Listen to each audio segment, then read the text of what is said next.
My childhood memories are not of growing up in a drug or gang-infested neighborhood. I was never ripped from a car and thrown to the ground by police. I have always known who my father is. No one ever told me what my career choices would be. I have never picked cotton, nor bared the masses children.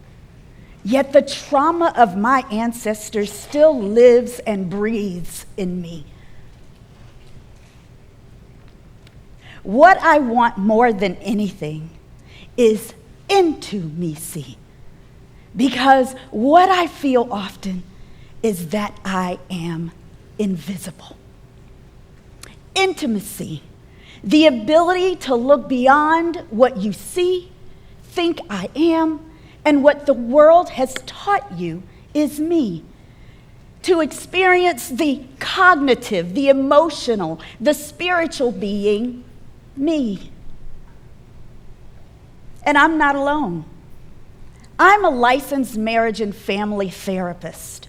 And in my 20 years of experience, what I have had as clients is mainly African American people. Men, women, and couples. And what I know is that the experience for African Americans is different with intimacy based on cognitive conditioning. And cognitive conditioning is how we are taught to interpret societal messages and norms and then project those onto other people. Intimacy.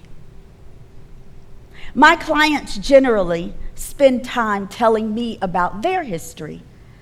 As a systems therapist, I help them understand how to look at their past, how it impacts their present, and how they want it to impact their future.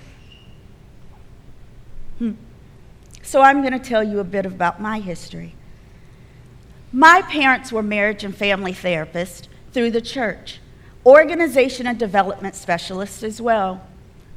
I grew up in a family of doctors and lawyers, politicians, entrepreneurs, as well as educators. I didn't grow up believing that children were to be seen and not heard. No, I was required to have a perspective on foreign affairs, current events, and respectively, family dynamics. When I was a teenager, my family decided that we were moving from our beautiful inner city of Buffalo, New York, to the sprawling enclaves of suburbia in Montgomery County, Maryland. Now, in Buffalo, I had fabulous friendships, and I loved my community. So I was not happy about this move. So my parents recommended that I do some research. My dismay was quickly dispelled because Montgomery County, Maryland had the 5th best school district in the entire country, the highest number of PhDs per capita, and the DC, Maryland, and Virginia area was teeming with access to science and technology and history and literature. What I did not research was the diversity that existed in this space. When I entered school that first day, the culture shock hit me like a ton of books. My fellow students were not as kind or excited to see me. I was the only African American in my AP and honors classes, and the only Black history that we were studying was the 2 pages on slavery that had existed in this 580-page textbook. The more emphatic I was about the need for diverse knowledge, the more isolated and ostracized I became.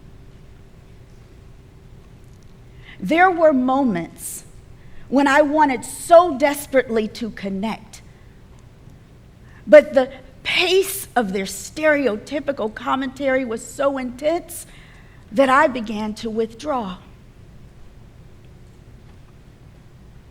Most evenings, I would go home, sit by the edge of my bed, and just weep. Before long, I'd become suicidal. And what I know now is that 73% increase in suicidal ideations has happened between the 80s and today in the Black community. I knew that I had to shake this, that I could not continue in this way. And so I began to try to be funny in class, and I worked diligently to change my tone of voice, speak more softly, and to manage my body language. It was exhausting and annoying, and it left me lethargic. I had very little time or energy for my friends and family, and in the space that I should have been most authentic, I didn't even know who I was. I was no longer being intimate with me. Now, in corporate America, it wasn't very different.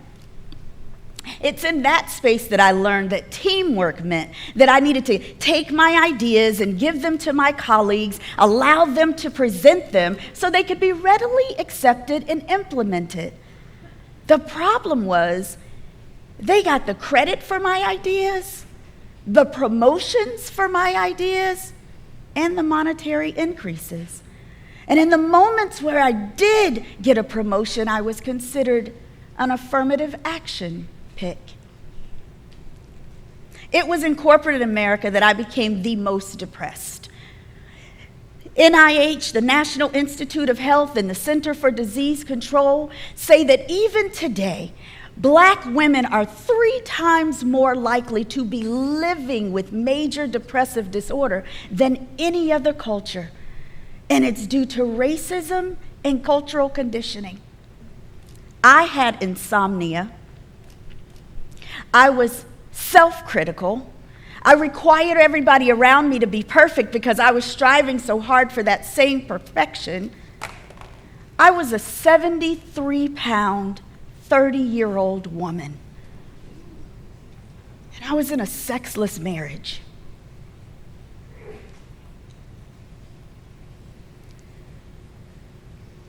The truth of the matter is that Stanford University even looks at the fact that Black women, there are 2 out of 3 of us who are unmarried. And we could point to a myriad of reasons, from the pipeline to prison and education, economic challenges. But I believe it's the dearth of understanding of intimacy, the ability to look beyond what you see, think you know, and what society taught you about me, and dig deeper to the cognitive, emotional, the spiritual being, me. I mean, shoot. I once had an intimate partner tell me that his father taught him, and I quote, "Black women will always be angry about something, so why even bother to try?" And I tell you, it was in that moment that I realized that I'm not safe in my own home. I'm living with the very war that I'm fighting on the outside. The truth is that Black women are struggling for a sense of belonging and social support, to be loved, to be heard, to be seen through the eyes of intimacy. The loss of a Black woman's presence is the loss of resilience and creativity and leadership. We enrich the very fabric of our communities with culture and a love for family.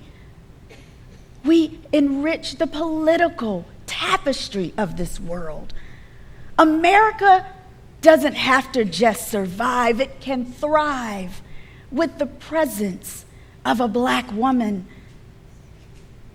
if I may in this moment represent every black woman I know and ask you if you can look beyond what you see, think you know, and what society taught you is me, and into me see.